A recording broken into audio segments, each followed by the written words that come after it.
Hello everybody, this is Ask Joshi, and today is January 22nd. It is one day until the open beta for Legends of Runeterra opens up for everyone who played in the previous preview patches and anyone who pre-registered on their website by the end of January 19th. Now, it starts at 11 a.m. Pacific on Thursday, January 23rd for those people. And for anyone who missed that boat, they'll be able to play on Friday, January 24th at 11 a.m. Pacific. So today we just received a big list of patch notes for a bunch of cards. There were 21 cards in total that were changed. So we're going to take a look now at some of those card changes, and I'm just going to give quick off the top of my head opinions on what those changes actually mean for the game. So let's go ahead and start with the economy updates. All account progression and content has been reset from the preview patches. We knew that was coming, but this is important. There will be no further account resets ever again. So starting at 11 a.m. Pacific on Thursday, anything you earn will be yours forever.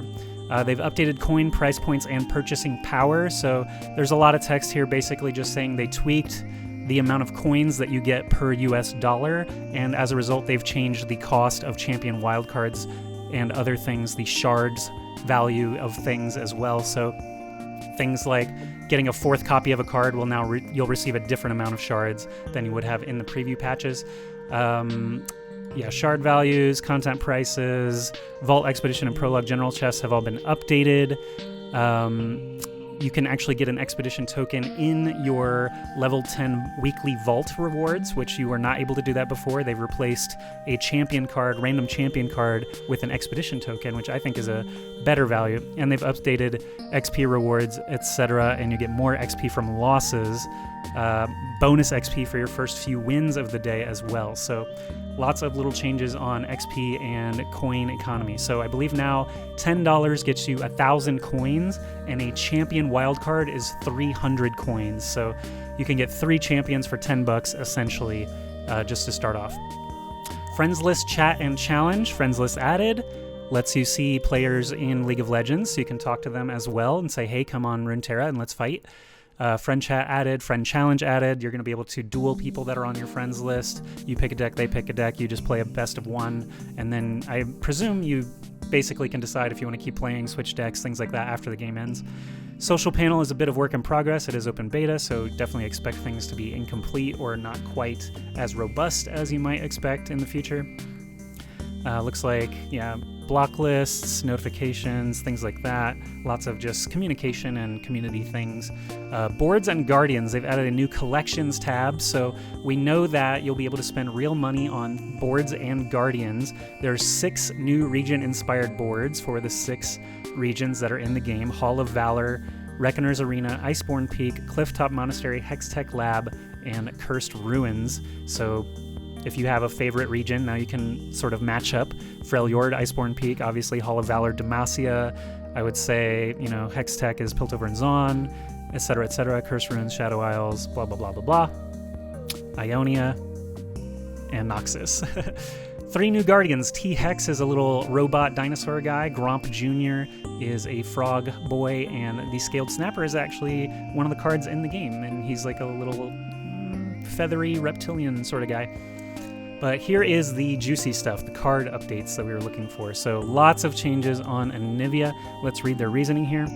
In internal playtesting in the first 2 patches, they found Anivia was in a bad spot, especially when people built to exploit her strengths. You could be leveled up with almost no chance for the opponent to interact.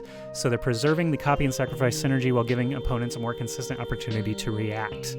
They've reworked her into an enlightenment deck. So basically, the old text was deal 1 to all enemies on attack, can't block, turn into Anivia. When Anivia respawns, you level up and you get Super Anivia, which deals 2 to all enemies whenever it attacks. So they've now upped the cost, they've changed the power and health, and now the new text says deal 2 to all enemies on attack, but the Anivia has changed. If you're enlightened, transforming back into Anivia and level up. So enlightenment means you need 10 mana. It means you're playing for the end game. And Freljord does have a lot of Frostbite and board wipes and things like that to try to reach 10 mana so that Agnivia, or Anivia, can actually be leveled up at the end of the game. So no longer is she just the mid-game threat and consistent board wipe, which shuts down a lot of aggro decks. Now she is a bit more of a late-game play. Ezreal got changed a little bit, where the Nexus Strike create a 0-cost fleeting Mystic Shot when you cast a spell, deal 2 damage to the enemy Nexus. Now it's create a fleeting Mystic Shot when you cast a spell, deal 2 to the enemy Nexus.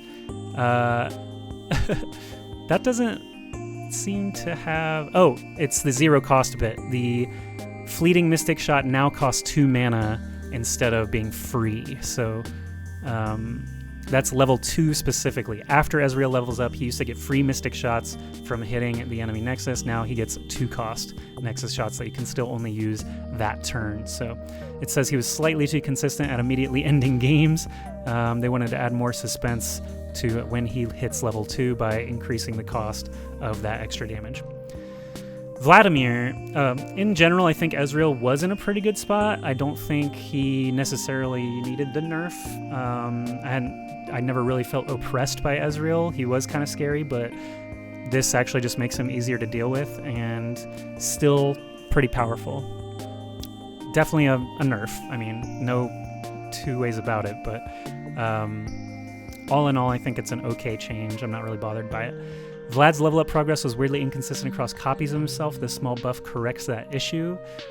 So it did say you've had 6+ other allies survive damage. Now it's you've had 6+ allies survive damage, and that includes himself. So the keyword here being other, now it's just allies.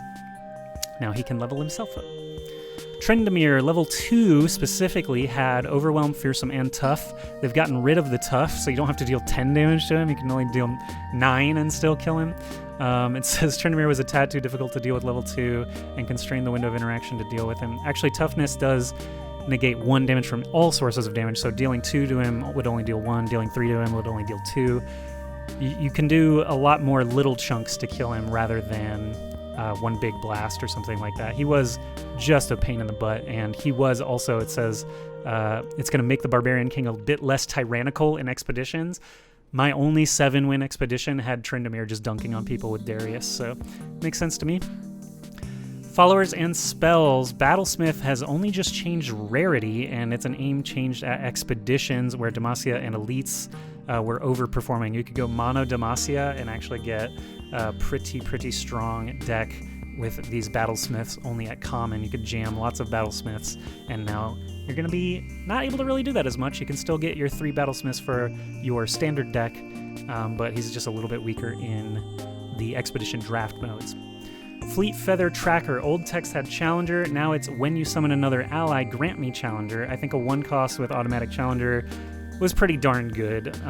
You could basically yank anything that had 2 toughness that was a problem unit, or you could just yank an 8/8 or something like that late game and have it just only block a 2/1. So now they're making you work a little to turn on the bird's power, it says.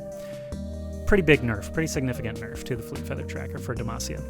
Avaros and Hearthguard got a health knockdown a little bit. He's actually a really good card for ramp deck. He was an auto-include, so he's still kind of an auto-include, and it just makes him a little bit more manageable. So it says big blocker, credible attacker, long-term value generator, now just making it a little bit easier to deal with. Catalyst of Aeons. Get an empty mana gem and heal your Nexus 3 burst. So they're changing the cost from 4 to 5. I did see Catalyst of Aeons played in many ramp decks for Freljord, so now it says bumping to 5 provides times for opposing decks to interact with the ramp deck and more room for us to add tools to ramp decks in the future. Also better differentiates Catalyst from Weirding Stones, which is the creature you're about to see, which also got changed. So now it says you don't just auto-include both, now you may actually make some decisions, and that is true because Weirding Stones also got nerfed from an 04 for 3 cost now to an 03 for 3 cost. Obviously, 4 health is a significant breakpoint for surviving at least 1 combat, and it says ramp decks should naturally fall behind early, so they're reverting the health component to make it easier to deal with again. Cloud Drinker. So this is a weird one. It was a 3/7. It used to say your burst spells cost 1 less, and if you're enlightened, they cost 2 less instead. So again, when you're at 10 mana, your burst spells are super cheap. I think there was actually a super infinite game. Yeah, it says there is potentially enabling infinite and game-ending combos. I think that there was an infinite combo with Cloud Drinker, but because the card was so expensive and clunky and Enlightenment decks weren't that popular anyway, it didn't really become super popular. I'm not sure what the infinite combo was, but it seems like that's with, burst spells costing 2 less, it seems like that opens the door for a lot of recursion and things that are maybe just a bit too powerful. So they nerfed him down. His health and his Enlightened is just gone now, so it's always burst spells cost 1 less. Flame Chompers, 1 health to 2. Our previous nerf to Flame Chompers, dropping it from 3 to 1. Make sure that it only tie up 1 enemy unit without assistance. However, old Chompers has ended up a tad too unimpactful at 1 health, especially in Expeditions draft mode, so they're splitting the difference, buffing it back up slightly. Back Alley Barkeep. When I'm summoned, create a random card in hand for each Back Alley Barkeep you've summoned this game. And he's now got 3 power instead of 2. A 2/2 for 4 was not a really super strong body. Context covers both Back Alley Barkeep and the rest of PZ cards. PZ has been struggling in Expeditions, and we've got some buffs to specific underperforming cards that should increase consistency in Expeditions. So it's interesting. It is worth noting that they are balancing for Expeditions. Some games like Hearthstone and Magic the Gathering. Well, Magic the Gathering obviously has limited sets. They have a lot of cards that are just junk in Standard that are meant for draft modes. Hearthstone usually does not balance around their draft mode at all, except for slight changes to removing cards entirely from the arena pool. But it is interesting that they're balancing around the Expedition. So Boom Crew Rookie, going from an 0/4 to a 1/4, is essentially a huge buff, and Boom Crew Rookie I think is going to be in a lot of decks now, a lot of aggro decks, because a 2 cost with 4 toughness, that's guaranteeing 2 damage to the enemy nexus if it even attacks 1 time, not to mention it could be a 3rd damage, could be 2 more if you manage to attack twice. Boom Crew Rookie is actually really crazy power level now, I think, and should definitely be an auto-occlude in those PZ aggro decks, and could also fit into Noxus, where they're doing a lot of direct damage to the Nexus. Chempunk Pickpocket, power 2 up to 3, create in hand an exact copy of a random spell from the enemy's deck. So both of these are PNZ. They mentioned this with Back Alley Barkeep as well. They're just trying to give PZ a big bump in the early game, it looks like, and just more consistency in Expeditions, but this is also going to help them a bit in Standard. Some of these cards might actually see play. Chempunk Shredder, play, deal 1 to all enemy units.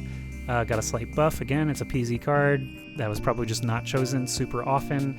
Dealing 1 to all enemy units can be useful if it's clearing things like spiders, but it can also just be really, really underwhelming for 5 cost on a 4/2 body. Parade Electro Rig actually swapped stats a little bit. The power went down to 2 and health up to 4. It was a 3/3 for 3. Now it's a 2/4 for 3. A little bit more toughness on turn 3 is nice for it. And if it can support an ally, you're going to get a bunch of copies into your deck. Boom Crew Rookie would be really cool to get some extra copies of, in my opinion. So that could be a nice little synergy that did not make sense before. Plaza Guardian is a 10 cost, but it costs less for each spell you've cast this game. I barely ever saw this card, a 6/6 quick attack. It was a 5/5 quick attack, and you had to cast a bunch to get it down to an appropriate mana value. Now, if you only get it down to 6 cost, a 6/6 quick attack for 6 is actually pretty bearable. Obviously a buff, maybe not strong enough to just include automatically, but PZ are spell decks, but it looks like they might actually become more of an aggro heavy deck. And if there's a lot of cheap costs like Ezreal casting Mystic Shots and things like that, Plaza Guardian could come out for like 2 mana. You're going to want a bunch of card draw probably in this sort of deck anyway, so it is possible that you'll get this out on like turn 3 or 4, and he can be a house, but I still don't know if he's going to be super used. Sump Snipe Scavenger, Allegiance, create a Sump Works map in hand. It costs 0 this round. Basically just a little bit of a buff. It was a 4/2, now it's a 4/3. I like that they're adding survivability to a lot of these. It was pretty obvious that Demacia and Freljord, or even Mono Shadow Isles, were really, really favored in Expeditions, so now PNZ, with all these changes, to power and toughness across the board could definitely make them a lot more viable. And we're going to keep going. There's 2 more cards here. The Rekindler. The Rekindler is a card I always hated to see because it's free units. Hey, I just worked so hard to kill that whatever it was, and then Rekindler drops the next turn and brings it right back. They did nerf it only slightly, power and health-wise. 4 toughness on turn 6 is a lot easier to deal with than it is 4 toughness on turn 3, for example. So the Rekindler probably needed the nerf, just like their explanation says, just a straightforward reduction. Getting a champion back doesn't need to come with quite so strong a body. I'll agree. And Wraithcaller is the last actual card change. Mistwraiths are pretty fun, but the deck is a little weak. We hope buffing Wraithcaller will make the dedicated Mistwraith deck a bit more satisfying and powerful to play. If you're playing a Mistwraith deck, you're going to be using 3 of these anyway. So now adding Fearsome to it actually makes it pretty strong. There's a lot of things out there that could have just, dealt with it and blocked it, but I think this gives it a little bit more aggression if you're going to play a Mistwraiths deck, which I still don't know if that's going to be worth building, but Wraithcaller obviously makes it slightly more viable with that buff. Just being a better unit in general that you're going to want 3 of in your deck anyway. The watch list. This is where we talk about stuff we might need tweaks based on our play data and internal testing, but are still evaluating if or how to update. Deny and a dash of Elusive. This is my favorite deck, the Elusive deck with Zed and 3 copies of Deny.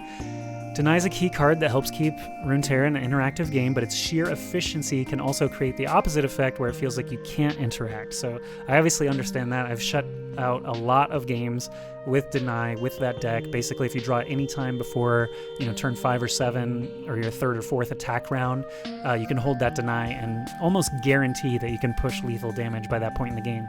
If you can't, you're probably going to lose with that sort of deck. So, obviously, it says regarding elusive strategies as well, we've seen them be quite strong. I think it's quite strong, but it says they're not out of line. It's difficult to pinpoint which cards are potentially problematic, and you don't want to remove elusive units because they make a great point. If you remove elusive from a unit, that means there's less elusives overall to defend against elusives, so they're going to continue keeping watch on elusive and Deny. I personally hope that they don't touch it because I really enjoy it. And then you got a bunch of just updated visuals.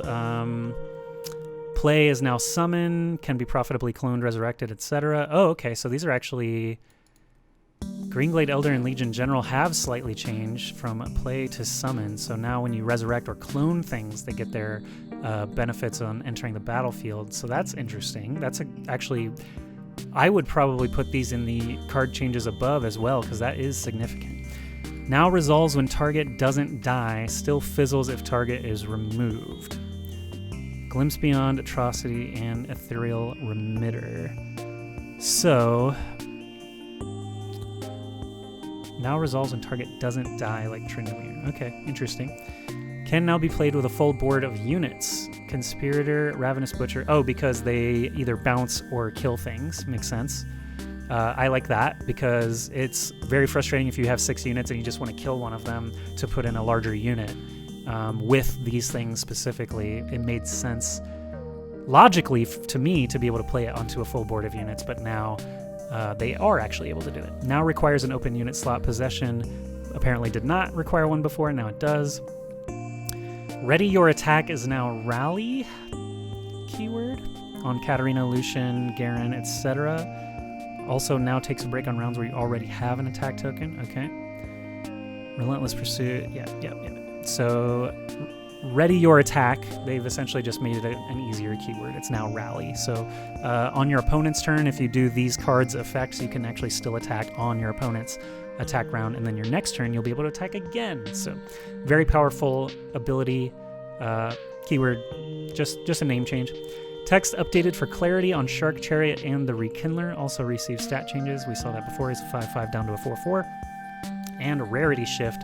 Silverwing Vanguard changed from rare to common. Attack and initiative icons. Swapping Sword and Shield have been removed from the board and replaced with a new indicator under the attack token. The attack token is now near the mana dial and the button and has received an updated visual, and now also indicates round initiative. Okay, so they've just cleaned up the UI a little bit on attack and initiative icons. I have to admit there were just swords everywhere before, so it was really not super intuitive, so hopefully it's a little bit better, whatever they end up doing. Champion visibility, pre-match champion ceremony. Players will now see their deck's champions in their banner while queued and their opponent's champions once they match. So you'll be able to see your opponent's champions at the outset of every game. Just before Mulligan, players will now see the champions and regions for each player's deck, so you can actually make Mulligan decisions based on that. In-game deck inspect now additionally lets you click on a champion's portrait to see their card text and associated cards, so you can do that at any time apparently, not just when a card is out on the board. Deck pop-ups for level up progress. Champions who can make level up progress from your deck, Ezreal or Hecarim, will now pop up to show both players when progress is being made toward their level up. Gotcha. So more UI, cleaner UI to know that your champions are getting progress toward leveling up. To avoid revealing info, these pop-ups occur regardless of the number of copies remaining in your deck. Oh, okay. So they could be leveling up even if you don't have any left. Miscellaneous. Just some improvements, keyboard shortcuts, local time zones. Oh, spacebar is the button. That's good. A lot of people like to use spacebar to progress turns. Expeditions, various tweaks to archetypes. Trade pick logic improved. I like that. Tutorial improvements. I never even played the tutorial, so optional tutorials recorded for better flow thanks Day 9. Interesting. Day 9 had a hand in it, huh? Known issues. Purchasing cards with wildcards or shards does not visually update your wildcard or shard total. Not a massive deal. And bug fixes. Vaults sometimes couldn't be claimed. Can now be claimed immediately if you are playing when the timer expires rather than requiring a relog. Expedition trials occasionally couldn't be completed after 7 wins. Fixed a rare issue where players could lose their deck list after a match, etc., etc. So that is a big old batch of changes. Thank you so much, guys, for watching. Keep supporting my channel by liking, subscribing, commenting. Check out my Twitch channel as well. I'll be streaming tons and tons of Runeterra all through the open beta at twitch.tv/AskJoshi. You can see live updates and my thoughts on various games at twitter.com/AskJoshi. Again, thanks for watching this patch sort of preview or react video. I haven't really done stuff like this much in the past, but I will continue to do so now that Runeterra is here. I'm excited. So I'll see you here again on YouTube or on twitch.tv/AskJoshi for some more Runeterra in the very near future. Thanks.